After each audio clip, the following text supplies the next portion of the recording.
नमस्कार साथियों। आज मशहूर शायर जॉन एलिया के बारे में बात करते हैं। तब एक नदी बांध उत्तर प्रदेश के अमरोहा में क्या खूब बहती थी। उस नदी के करीब बैठे अधलेटे या उसमें पैर गीले किए बीते थे उसके कई दिन। वह ख्वाबों ख्यालों में डूबा रहता था और उसकी अब्बा थी।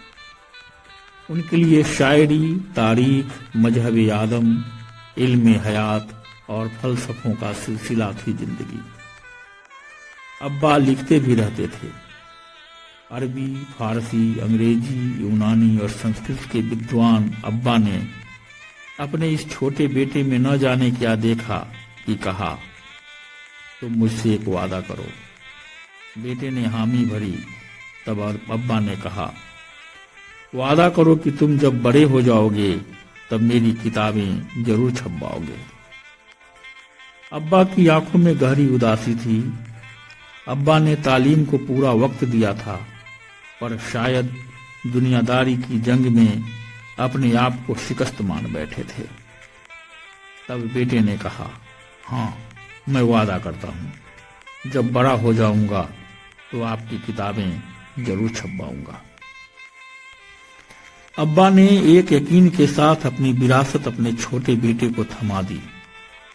लेकिन विरासत में बहुत कुछ हासिल होता है और बेटे को वह सब हासिल हुआ।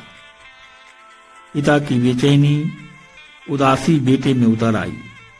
वक्त भी ऐसा बीता कि मुसलसल दिल टूटता चला गया, जिस पर बस शायरी ही पैबंद लगाने लगी। मसला यह कि पूरा खानदान ही शायरी करता था। काश अमन चैन से पढ़ते लिखते अमरोहा में ही बीत जाती जिंदगी। लेकिन दिन ऐसे आए कि मुल्क तकसीम हो गया। 3 बड़े भाई पाकिस्तानी के लिए निकल पड़े। अब्बा जाने को राजी न हुए। अम्मी भी रह गईं, छोटी बहन भी, और यह 4 भाइयों में सबसे छोटा भाई भी यहीं रह गया।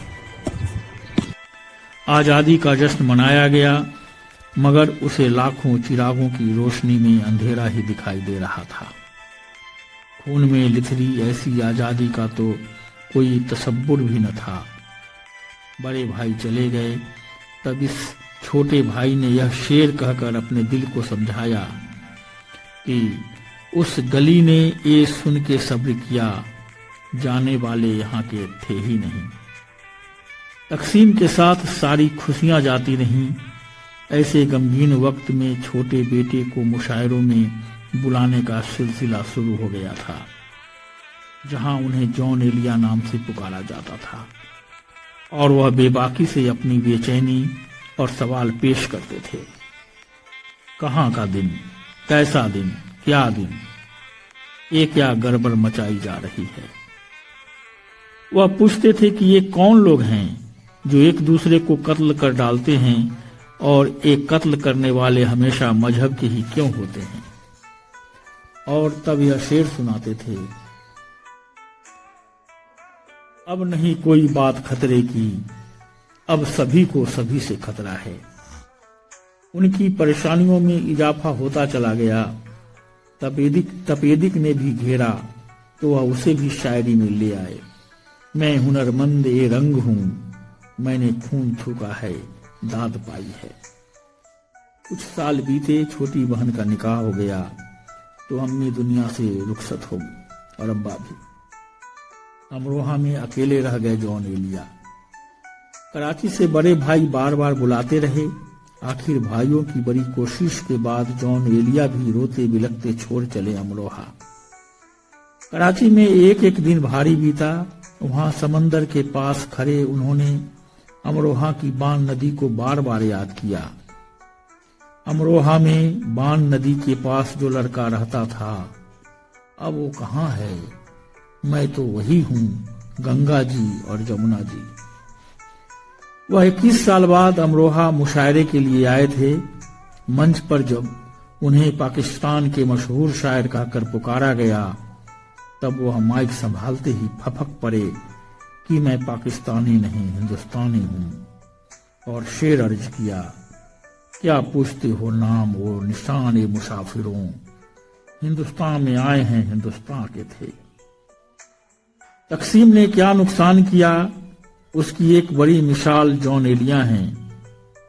मैं भी बहुत अजीब हूं, इतना अजीब हूं कि बस खुद को तबाह कर लिया और मलाल भी नहीं। दुनिया, शायरी की दुनिया में उन्हें सब जानने लगे। उनकी उम्र 60 होने वाली थी, लेकिन उनकी एक भी किताब शाया नहीं हुई थी। वह बताते थे कि मैं अपने अब्बा से किया हुआ वादा पूरा न कर सका, मैं बड़ा न हो सका।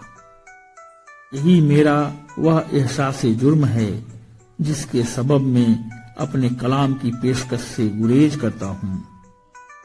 खैर एक दिन आया जब दोस्तों की कोशिश रंग लाई।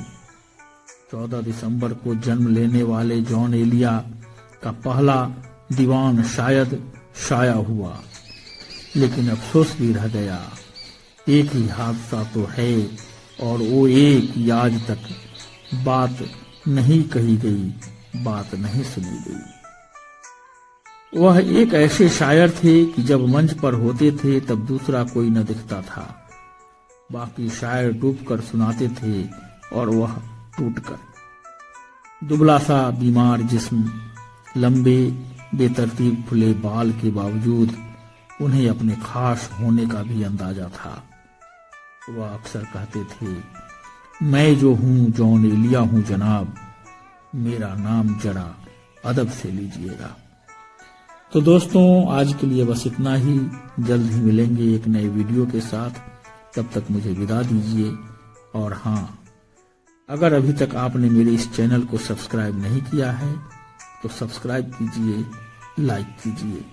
नमस्कार, जय हिंद, जय भारत।